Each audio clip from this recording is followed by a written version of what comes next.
Have you ever noticed how younger women, when they show interest in you, start asking seemingly innocent questions?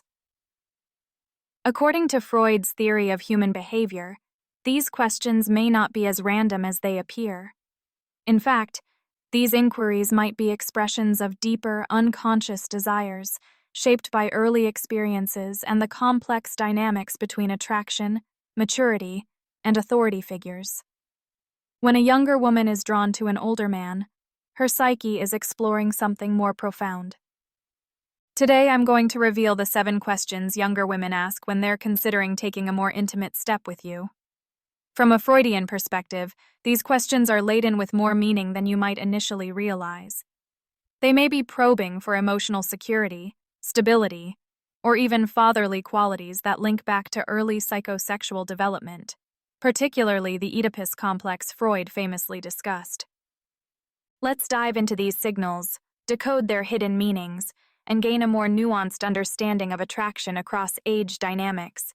And trust me, what you learn here might change the way you view these interactions forever. The first question. One of the most common questions is, where do you live? While this may seem like a simple inquiry, Freud would argue that it holds deeper significance.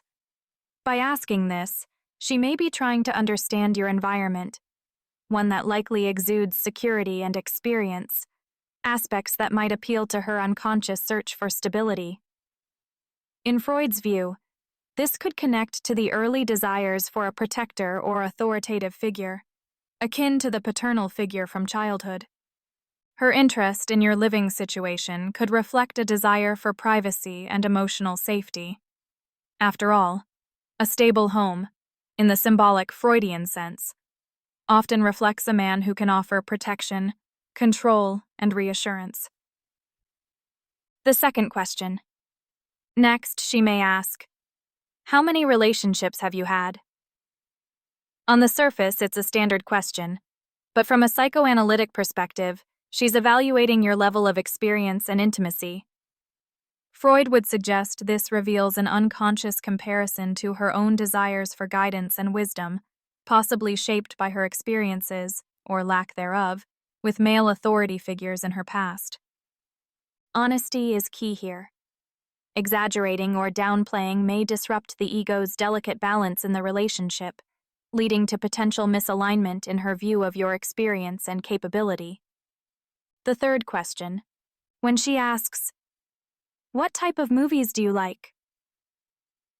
Freud might argue that this simple question could mask an unconscious desire to explore emotional and intimate connections.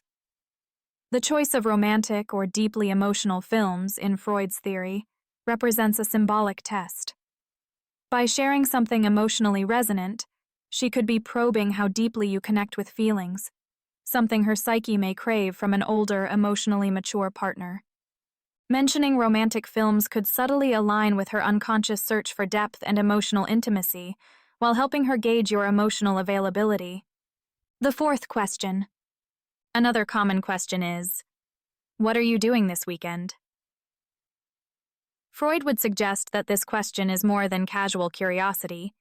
It's a signal she is testing your availability, perhaps influenced by the unconscious superego, which is assessing whether you have the freedom and desire to spend time with her. She's gauging your commitment, subtly seeking reassurance that you can provide the time and space she needs to deepen the relationship. A thoughtful, open response such as, I don't have any plans yet. Do you have any suggestions? Not only acknowledges her interest, but also encourages her to explore her desires further. The fifth question. When she asks, can you help me with something at home? Freud would interpret this as more than a practical request for assistance.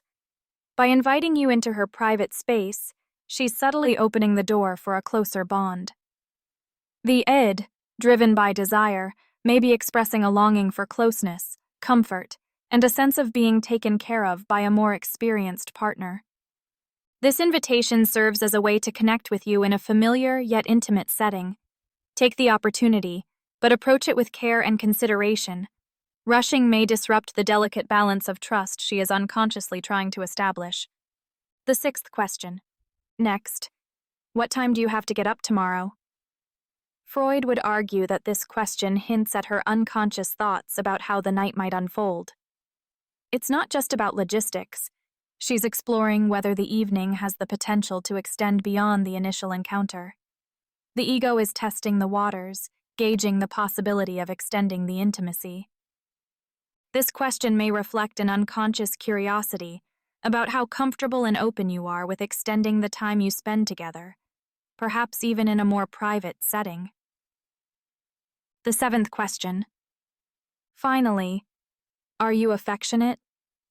Freud would interpret this as a direct probe into your ability to provide emotional closeness and security, possibly reflecting her need for affection that stems from her childhood dynamics. This may link back to her attachment style, shaped by early relationships with caregivers. By asking this, she's assessing whether you can offer the emotional availability and tenderness that her unconscious mind seeks in a partner. Show that you value affection, and that you're someone capable of providing not just physical intimacy, but emotional safety and closeness. Conclusion and call to action. Now that you've uncovered the hidden meanings behind these 7 key questions, you're better prepared to navigate these signals with greater awareness, depth, and authenticity. Freud's insights into human attraction show that what may seem like simple inquiries often reveal profound unconscious desires. If this video helped you gain new insight into attraction and relationships, make sure to subscribe to the channel, give it a like, and leave your thoughts in the comments below. Share your experiences, and let's dive deeper into the mysteries of human behavior together. Until next time, remember, true connection begins with understanding the unconscious mind.